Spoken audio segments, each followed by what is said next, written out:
Finding Kindergarten. I've got my notebook ready and calendar ready, so let's do it.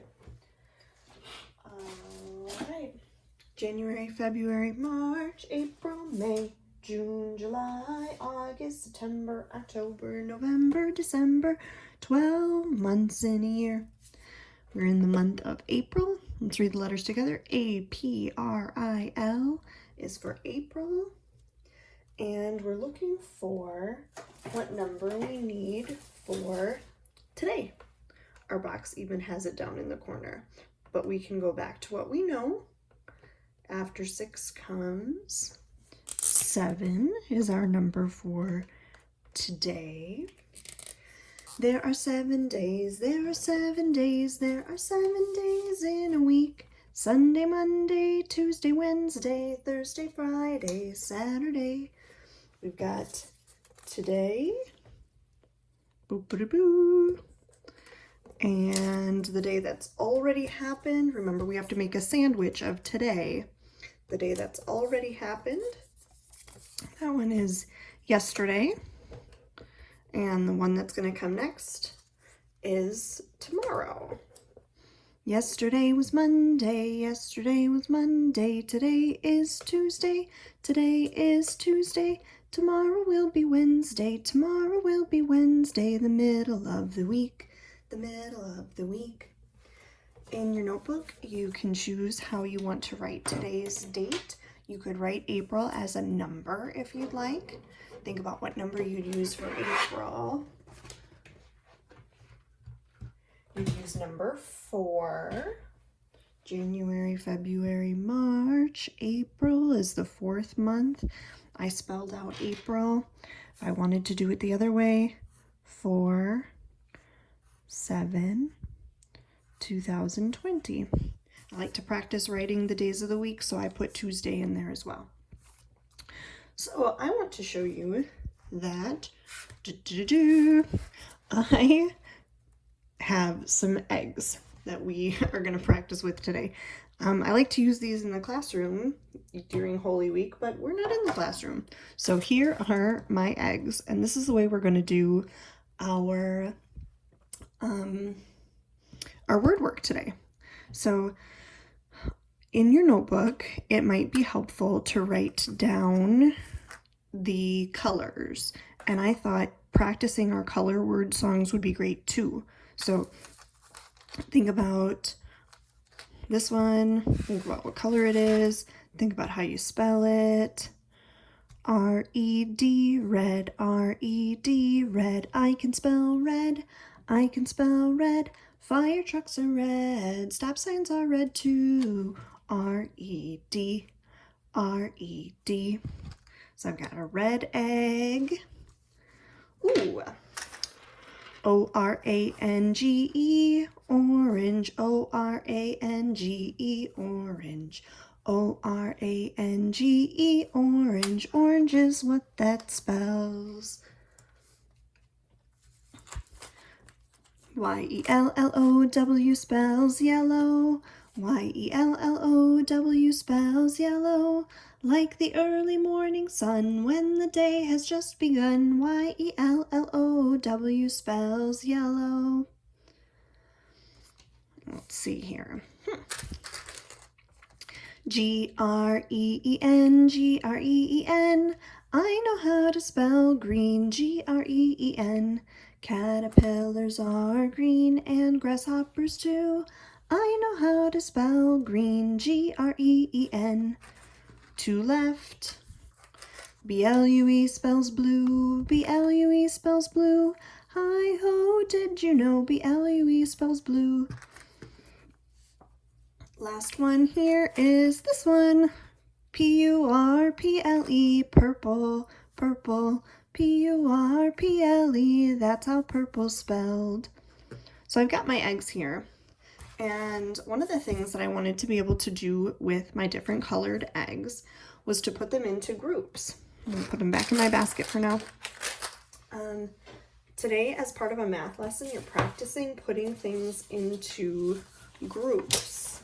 So I could put my eggs I could decide I wanted to share my eggs with 2 people. And so here I need to decide how many eggs would each person get if I'm going to share the eggs with 2 people. So right now it's fair. I want to share them equally.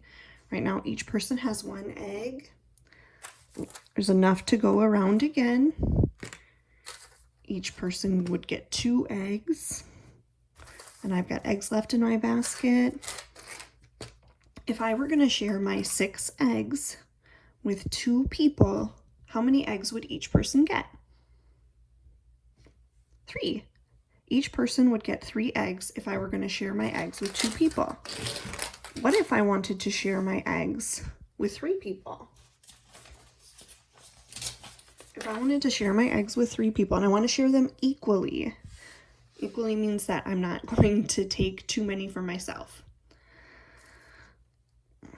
Let's take a look here. I'm going to share my eggs with 3 people. Each person will get 1. We'll go back. There's still some eggs left in the basket.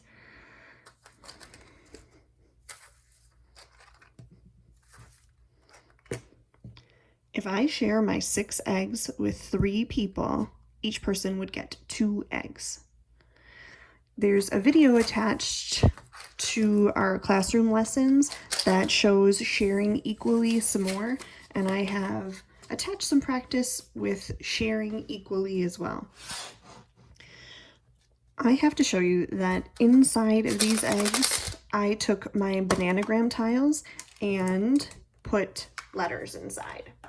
So one of the things that I like to do when it's in the classroom is to look at, could I solve what sight word I could spell with the letters that were in the egg. Sometimes I do it with giving you a list of sight words to look at, or sometimes I have you just play with the letters and see if you could come up with with a word that would go inside. So I have excuse me, I have eggs, or I have letter tiles inside of each egg, and we're just gonna check them out. My inside of the red egg was the word with. I can practice writing that down. W-I-T-H.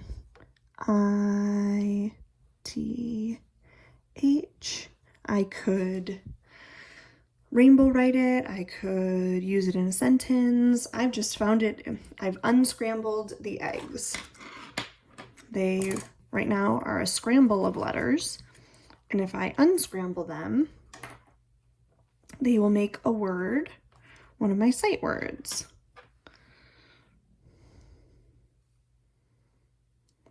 Check it out. Here's the word what. W-H-A-T is what. If I take the W away, it makes the word hat. With the W, it changes completely. It no longer follows any rules. It becomes the word what. W-H, tall H, A-T. What? How about the yellow egg? Ooh, more letters in the yellow. Let's see. I want to turn them all so that I can see them. Oh boy. I've got T's. Right now I have them in 2 groups. I've got my consonants in one group and my vowels in another group. L-I-T-T-L-E, little. L-I-T-T-L-E, little. There we've got little. Take a peek inside of the green egg. Ooh, only 3 letters this time. And they fell out in the correct order. Here's a question word. I want us to continue to practice with question words. They're going to help us to think about, in a story, who is the story about? When I'm listening to books, if I'm writing stories, I can think about who or what is my story all about, and make sure that every sentence has a who in it. Who. Starting my letters at the top, W, H, O is a question word. Who, just like what. I should practice some question marks too. Question marks can be kind of tricky to make. Good to practice those too. 2 eggs left. Let's give it a try. My blue egg. 4 letters. Inside of the blue egg, this is the word does. I could have the word do by itself. When I add es, it becomes does. That could be a question word also. Does it look like it's going to rain today? Does. I'm going to practice my question mark over here some more. And 1 egg left. Last egg is the purple egg. Let's see what's inside. Another 4-letter word. Let's see here. Oh, yes. I've separated them into vowels and consonants. This is going to make the word your. This kind of your talks about things that belong to you. Your chair is tucked in so nicely. There's the word your, Y-O-U-R, your. As you're reading to yourself or listening to reading, see if you can find some of these words today with what, little, who, does, and your. They might be in the reading that you are doing. Just a fun, I like to do letter tiles in the Easter eggs. Sometimes we do money in the Easter eggs, just kind of something different. Word family today, I want you to take a look at the word family ong. It took me a while and I needed to practice staying sharp with what could I put in front of ong to make a word that would make sense. So practice. If it's a word that is nonsense or if it's a real word, can you add a couple of letters in front? We talked about letters that make sense when they sit next to each other. ST, for example. So give it a try, your best try. Do some sentence practice as well. Something else you could try is to graph which one of our words was the longest, which one of our words was the shortest. How many words had the same amount of letters? You could look at consonants and vowels. You could look at tall letters or short letters. Just ways to continue to work with the things that we've already been spending time with. I hope you enjoyed our egg activity. I will upload more videos soon.